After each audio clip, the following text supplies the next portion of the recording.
Nobody ever tells you that the cruelest thing in a family isn't betrayal. It's being underestimated by the very people doing the betraying, and having to stand there and take it, because correcting them too soon would waste 3 years of patience. I showed up to that boardroom in a flannel shirt and work boots, and my son-in-law looked at me the way you'd look at a stain on a tablecloth at a nice restaurant. He actually leaned over to the men from the buying company and said, loud enough for me to hear, "Don't mind him." That's my wife's father. He still thinks a handshake is a contract. The table laughed. I laughed too, a little, because some lessons you cannot hand a man. You have to let him walk all the way out onto the thin ice by himself, and then you let the ice decide. Welcome to Dad's bold revenge. Pour yourself a cup of something, get comfortable, and keep one thing in mind while you listen. Every single person in this story had 100 chances to be decent. They chose the other road every time, with a smile. If a story about a quiet man who finally stops being quiet is your kind of thing, do me the favor of hitting that like button, dropping a comment and subscribing, because I've got a whole shelf of these, and you're going to want to stay. My name is Raymond Holloway. I'm 68 years old, a widower, and for the last 3 years I have been on paper exactly the kind of harmless old fool my son-in-law believed me to be. I drive a 2003 Ford F-150 with 211,000 miles on it and a tailgate that only stays shut if you slam it twice. I drink my coffee out of a dented steel thermos that I've had since the first Bush was in office. I wear the same 4 flannel shirts on rotation, and I cut my own grass and I fix my own faucets. And when something in my house breaks, I get down on the floor with my reading glasses pushed up on my forehead and I figure it out, because that is who I have always been. I am not a loud man. I never have been. I learned a long time ago that the loudest man in any room is almost always the most afraid, and the quietest one is usually the one holding the deed. Let me back up, because the truck and the flannel are the disguise, and the disguise only matters if you understand what's underneath it. I came up hard. My father drove a delivery route for a parts supplier in Ohio, and my mother took in laundry, and I learned the freight business the way you learn anything that's going to feed you, from the bottom, with my hands.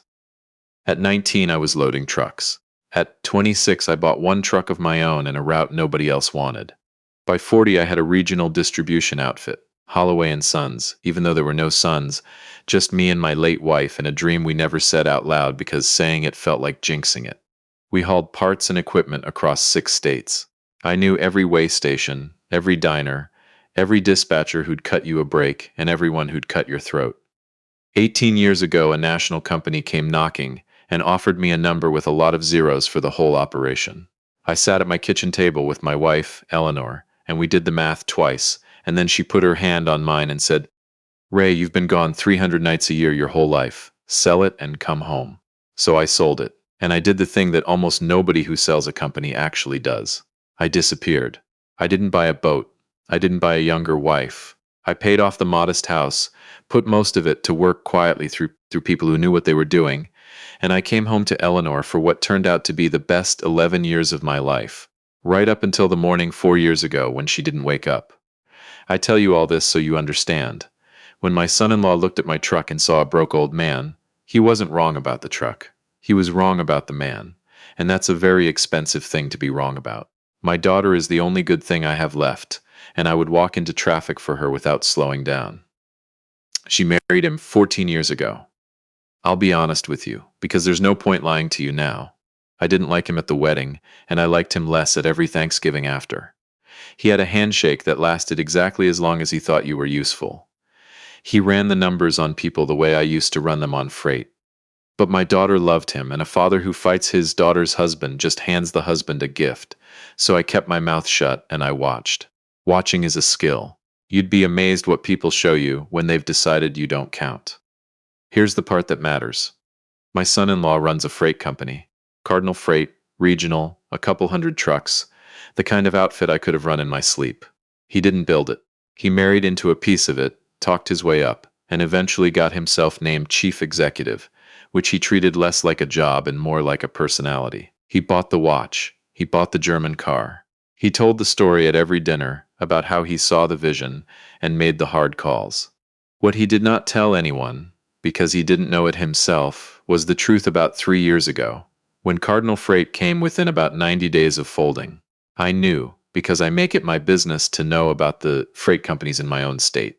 He'd overexpanded into a market that didn't want him, signed leases on terminals he couldn't fill, and then fuel prices did what fuel prices do, and suddenly the company that fed my daughter and my grandson was circling the drain. The bank was done. The story was almost over. And one quiet Tuesday, an investment group nobody had heard of, called Granite Ridge Partners, came in with a rescue. Granite Ridge bought a controlling block of preferred shares, restructured the debt, kept the doors open, kept the drivers paid, kept the health insurance from lapsing on 300 families 2 weeks before Christmas. The terms were generous, almost suspiciously so.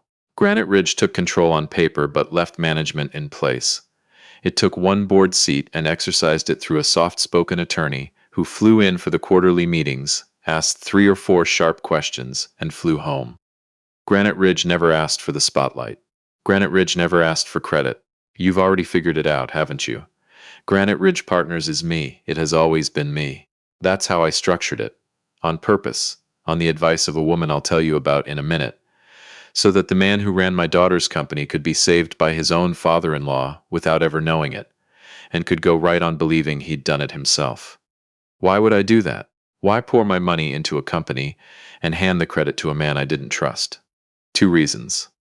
The first is that my daughter and my grandson depended on that company, and a grandfather who lets a family business die to teach a son-in-law a lesson is no kind of grandfather at all. The second reason is the one that ended up mattering most. I wanted to see who he really was when he thought he'd won. There is no truth serum on earth like success. Give a small man a rescue he thinks he earned, and within a year or 2 he'll show you exactly what's living inside him. I just had to be patient and invisible, and I have always been very, very good at both. So I funded the rescue, told no one, not even my daughter, and I went back to my flannel shirts and my leaky faucet and my Tuesday breakfasts at the diner, and I waited. And he showed me. Oh, he showed me.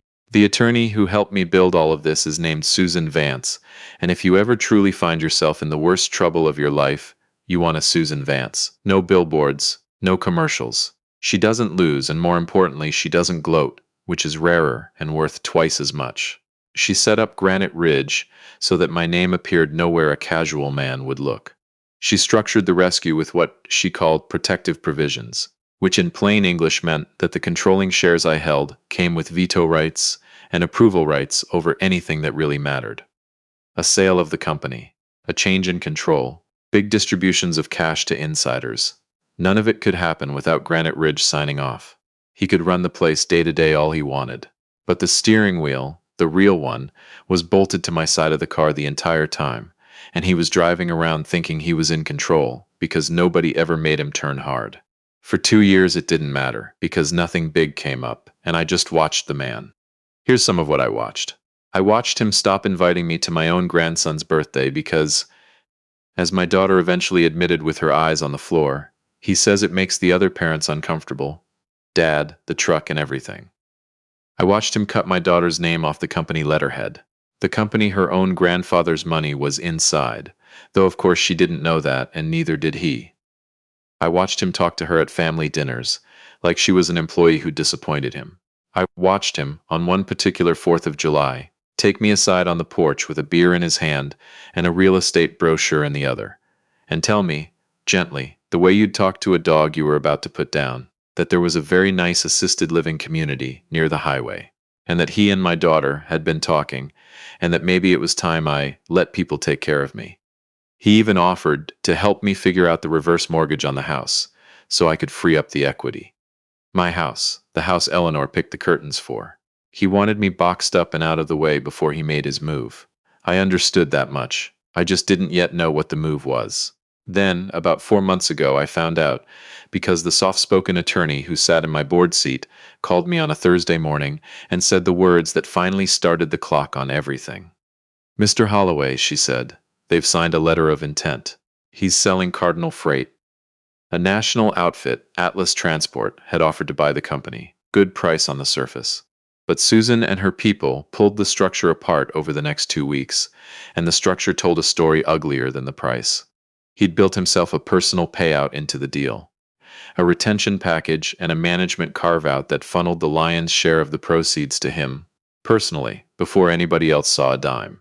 He'd quietly converted shares around so that my daughter's stake, the stake she'd put 14 years, and a chunk of her own grandmother's inheritance into, came out the back end of that deal worth almost nothing. And the thing that turned my stomach, the thing that made me set the phone down on the diner table and stare out the window for a long minute while my eggs went cold, was the last piece Susan found. He had a prenup, a strong one, and he'd been seen, by people who tell Susan things, having a series of very friendly lunches with a woman who was not my daughter. He wasn't just selling the company, he was cashing out, packing the money where she couldn't reach it, and getting ready to leave her with the scraps and a teenager to raise. He thought it was the easiest deal of his life. A broke old man he'd already arranged to ship off to a facility by the highway, and a wife he could walk away from with a smile and a signed prenup. He had every advantage he could see: money, momentum, a buyer eager to close, a confident lawyer of his own with $1,000 briefcase. What he could not see, what no amount of confidence would ever let him see, was that the sale of Cardinal Freight could not close without the approval of Granite Ridge Partners. And Granite Ridge was going to be in the room. Now, I'm not a dramatic man, I told you that. But I am a deliberate one, and there is a difference. Revenge, the loud kind, the kind that throws a drink and slams a door, that's for people who lost control. What I built with Susan over the next several weeks wasn't a tantrum. It was a closing. We let the deal run. Let him do his due diligence. Let him plan his celebration dinner. Let him send the calendar invites for the signing. Susan made sure Granite Ridge's representative was confirmed to attend the closing in person to review final terms, which was true, and which raised exactly 0 alarms, because the boring quiet attorney had been showing up for 2 years and asking her 3 sharp questions. He had no reason to think the next person to walk in would be any different. The night before the closing, I laid my clothes out on the bed the way I always do. I didn't reach for a suit. I had one, a good one, hanging in the back of the closet in a dry cleaning bag, the suit I'd worn to Eleanor's funeral and not since. I left it there. I took out a clean flannel shirt, a plain one, gray and white, the kind of shirt that says I am not here to impress you, which was the entire point. I set my old steel thermos by the door. Susan called at 9:15. "Everything's filed and confirmed," she said. "The protective provisions are airtight. They've been airtight for 3 years. He waived final review on the governance terms 18 months ago because he didn't want to pay my hourly rate to read them." She let that sit for a second. "He signed away the right to be surprised, Mr. Holloway. He just doesn't know it yet." "And the other thing?" I asked. "Done. The new arrangements for your daughter are drawn up and ready the moment you give the word in that room. She'll be protected no matter what he tries." "Good," I said. "Ray. She only calls me Ray when she's about to be honest. You sure you want to do this in front of him, in front of everyone? We could do it cold, in writing. He'd never even see your face." I thought about the porch and the brochure and the reverse mortgage and the assisted living community by the highway. I thought about my daughter's name coming off the letterhead. I thought about a teenage boy who was about to find out what his father was really made of, and who deserved to also see what his grandfather was made of, in the same room, on the same day. "He stood in a lot of rooms and told a lot of people what I was," I said. "I'd like to be there when the record gets corrected." She laughed, just a little. "I'll have your seat ready." I slept like a man who'd done his homework, because that's exactly what I was. The closing was at a downtown office, 14th floor, a glass conference room with a long table and a view, the kind of room my son-in-law loved because it made him feel like the version of himself he'd invented. I got there early. I always get there early. I sat down at the far end, set my thermos in front of me, and poured myself a cup. The buyers from Atlas came in, 3 of them, lanyards and laptops. My son-in-law's lawyer came in, the $1,000 briefcase, the burgundy tie, the absolute certainty of a man who has never once had the floor drop out from under him. Then my son-in-law walked in like he was hosting the Oscars. He had the watch and the German car keys he always set on the table so you'd notice them. He shook hands with the Atlas people, clapped one of them on the shoulder, and that's when he saw me down at the end of the table, in my flannel, with my dented thermos. His face did a thing I'll remember for the rest of my life. First confusion, then irritation, then something he tried to make into a joke, because for a man like that, a joke is a weapon and a shield at the same time. "Ray," he said, with a little laugh for the room. "Buddy, this is a private business meeting." He turned to the Atlas men. "I'm sorry, gentlemen. This is my wife's father. He must have wandered in from downstairs." Ray, the coffee's in the lobby. Why don't you? He pointed at the door, smiling, and then he delivered the line I think he'd been saving. Because he couldn't help himself. Because small men can never help themselves. Honestly, fellas, he said, leaning into the table. The man can't even afford to replace a truck that's older than my mortgage. Don't worry about him. He's harmless. The Atlas men chuckled, the polite chuckle of people who don't know yet that they're laughing at the wrong man. His lawyer smiled into his folder. I let it land. I let all of it land. I have learned that the most powerful thing you can do when a man is insulting you is absolutely nothing. Don't flinch, don't argue. Let him finish the whole performance, every word, because the further out on the ice he walks, the better the view when it cracks. Take your time, I said quietly, and I poured myself a little more coffee. His lawyer cleared his throat and started the meeting. He ran through the deal terms, the price, the closing mechanics, the retention package for current management, that carve-out that put most of the money in my son-in-law's pocket. He talked for 10 minutes about how clean it all was, how ready everyone was to sign. He said the words, subject only to final approval from the controlling shareholder of record, Granite Ridge Partners, and I watched my son-in-law nod along, completely at ease, because in 3 years the controlling shareholder had never once been anything but a quiet attorney with a few questions and a flight to catch. And is Granite Ridge's representative joining us? The lead Atlas man asked, glancing at his watch. Granite Ridge is here, I said. The room went still in that specific way a room goes still when the floor shifts and only one person in it understands why. His lawyer frowned. The Atlas men looked around. My son-in-law gave another little laugh, but it wasn't as sure as the first one. Ray, he said, I don't know what you think this is. But Susan walked in then. She'd been in the hallway on purpose, and she set a single folder on the table in front of me, certified copies, the governance agreement, the cap table, the signature authority, all of it. She didn't say a word. She didn't need to. She just stood beside my chair the way you stand beside something you built and know will hold. For the record, I said, and I spoke calmly, the way you speak when you've been waiting 3 years to say a few sentences.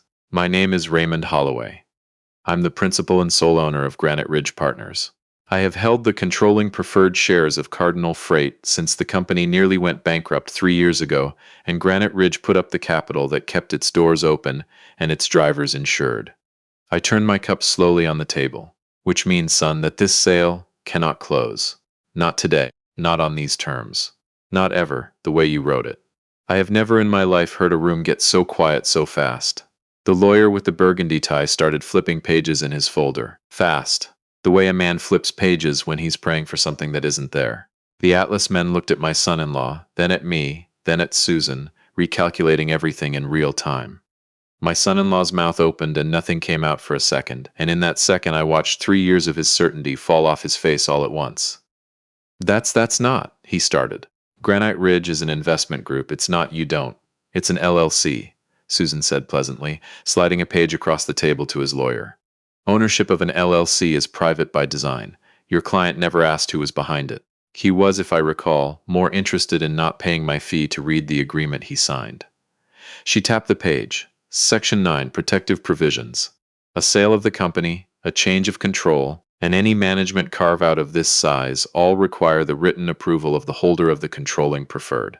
That holder is Mr. Holloway. Mr. Holloway has not approved this transaction. He won't be approving it. The Atlas men were already closing their laptops. The lead one looked at me, and to his credit, he was a professional. Mr. Holloway, he said carefully, we weren't aware of the structure on the other side of this. We were told management was fully empowered. You were told a lot of things by a man who needed the money fast, I said. None of this is on you. Atlas can come back another day and talk to me directly if there's a real deal to be done that's fair to everyone in this company, including the 300 drivers and the one shareholder he tried to write down to nothing. I didn't look at my son-in-law when I said that last part. I didn't have to. That's when he stopped sputtering and got mean, because that's the other thing small men do when the performance fails. He stood up so fast his chair rolled back into the glass wall. You've been spying on me, he said low, for years. You sat there in your little truck playing the broke old man while he pointed a shaking finger at me. This is a setup. This is Ray. This is my company. I built this. You ran it, I said. There's a difference. And I didn't spy on you, son. I just didn't stop you. You showed me who you were all on your own, every single chance you got. I wanted to be sure. I finally looked up at him and I made my voice as gentle as I could, because gentle, at the right moment, cuts deeper than anything. I know about the carve-out, I know about the prenup, and I know about the lunches that aren't with my daughter. The blood went out of his face the way water goes out of a tub when you pull the plug, all at once, with a kind of gurgle. His lawyer put down his pen and looked at his client like he was seeing him for the first time, which, professionally speaking, he probably was. I stood up then. I'm not a big man, never have been, but I've found that when the quiet one finally stands up, the whole room leans back. Here's how it's going to go, I said. Granite Ridge is exercising its rights as of this morning. The sale is dead. You're out as chief executive, effective immediately. That's in the agreement too, the one you didn't read. And the shares you tried to water down so my daughter would walk away with nothing? Those are being corrected today, every one of them, back to where they belong and then some. The company that her grandfather's money saved is going to belong to her, properly, with people running it who know the difference between a balance sheet and a costume. You can't, he started. I can, I said. I already did. The papers are signed. They've been ready since last week. I picked up my thermos and screwed the cap back on. You walk out of here with what's actually yours under that prenup you were so proud of. Not a dollar of hers, not a dollar of theirs. I nodded toward the door. And the assisted living community by the highway, you keep the brochure. Something tells me you might be downsizing soon. He didn't have anything left. He grabbed his keys and his German car and his watch and he walked out, and the door's pneumatic hinge sighed shut behind him, so slowly it was almost funny. The most anticlimactic exit you ever saw. No slam, no thunder. Just a small man leaving a big room he never really owned. Susan started gathering the papers. The Atlas men shook my hand on the way out, genuinely, and the lead one said he'd like to talk again sometime to the actual decision maker. And I told him my numbers in the book, which made him laugh because he thought I was joking, and I wasn't. I want to tell you that the best part was the look on his face, but it wasn't. I've lived too long to think a look on a man's face is worth much. The best part came after. My daughter was in the lobby. Susan had called her that morning, just told her to come, didn't say why. She was sitting in one of those uncomfortable lobby chairs with her coat still on. And when she saw me come out of that elevator, she stood up, and she had the same look she's had her whole life, when she's trying to read my face before I say anything, because she's always been able to read me, ever since she was small. I sat down next to her and I told her all of it. The rescue 3 years ago. Granite Ridge, the carve-out, the shares, the lunches. I didn't dress it up and I didn't soften the parts that were going to hurt, because she's a grown woman and she'd earned the truth at full strength. She cried, but not the way you'd think. She cried the way you cry when something you'd been feeling in the dark for a long time finally gets a light turned on it. And it's worse than you let yourself believe, but somehow also a relief. Because now, at least, you know the shape of it. Why didn't you tell me, Dad? She asked. 3 years.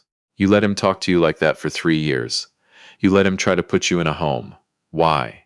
And here's what I told her, and it's the truest thing I know. Because if I'd come in early and waved my money around and said, "Don't marry him, don't trust him, look what I see," you'd have had to choose between your father and your husband, and I never wanted to make you choose. So I waited, and I made sure that when the truth came out, it wasn't your father's word against your husband's. It was just the truth, standing on its own 2 feet, where nobody could argue with it. I didn't need you to believe me, sweetheart. I needed him to show you. My grandson was waiting outside, 13 years old, leaning against my old truck in the parking garage with his backpack hanging off one shoulder the way they all wear them now, like the strap is a suggestion. He's a watcher, that kid. Like me. He notices everything and says almost none of it. He looked at his mother's face, and then at mine, and he could tell something enormous had happened, even if he couldn't name it yet. "Grandpa," he said, "did you win?" I opened the truck door, the one with the handle you have to jiggle, and I thought about how to answer that, because it mattered that I get it right. "I didn't go up there to win," I told him. "Then why'd you go?" "To tell the truth," I said, "and to take care of your mom." He chewed on that for a second, the way he does, and then he looked at the truck. The old beat-up truck his father had been so embarrassed by, the one I could have replaced 100 times over and never did. "You could have bought a nice car this whole time," he said. "Couldn't you?" "I could have," I said. "Then why didn't you?" I smiled at him over the hood. "Because the day you stop needing people to think you've got money," I said, "is the day you finally have some." And because a man who needs everyone to know how big he is usually isn't very big at all. He didn't fully get it. That's all right. He's got time, and now so do we. We drove home, the three of us, in a truck older than his mortgage ever was, no champagne, no German car, no celebration anybody else was meant to see. Just a grandfather and his daughter and a boy who notices things, and the long quiet of a job finished right. I still drive that truck. I still drink out of that dented thermos.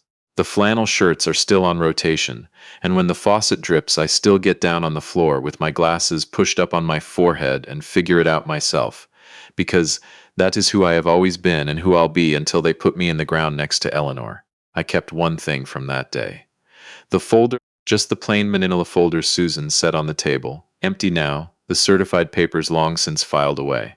I keep it on the top shelf of my closet, next to the dry cleaning bag with the suit I haven't worn since the funeral. Not as a trophy. I don't believe in trophies. Trophies are for people who need a reminder that they once mattered. I keep it as a different kind of reminder. A reminder that being underestimated is the cheapest disguise a man can buy, and the most expensive one for the other fellow to misread. That a worn-out truck in the parking lot tells you nothing about what's parked in the soul of the man who drives it. And that the most dangerous person in any room is almost never the loudest one, or the best-dressed one, or the one with the watch on the table and the absolute certainty that he's already won. It's the patient one, the quiet one, the one who got there early, poured himself a cup of coffee, folded his hands, and hasn't said a word yet. So if you're out there right now, and somebody's looking at your clothes or your car or your bank account and deciding they've got you all figured out, let them. Let them walk all the way out onto the ice. Do your homework, keep your peace, and pick your moment. Because being quiet isn't the same as being weak, and looking simple isn't the same as being small. And the man who arrives early and waits is almost always the one who leaves last. If this one hit home for you, do me that favor I asked for at the start. Hit that like button, leave me a comment, and tell me where you're watching from, and subscribe so you don't miss the next one. And as always, thank you for spending this time with me here at Dad's Bold Revenge. I'll see you on the next one.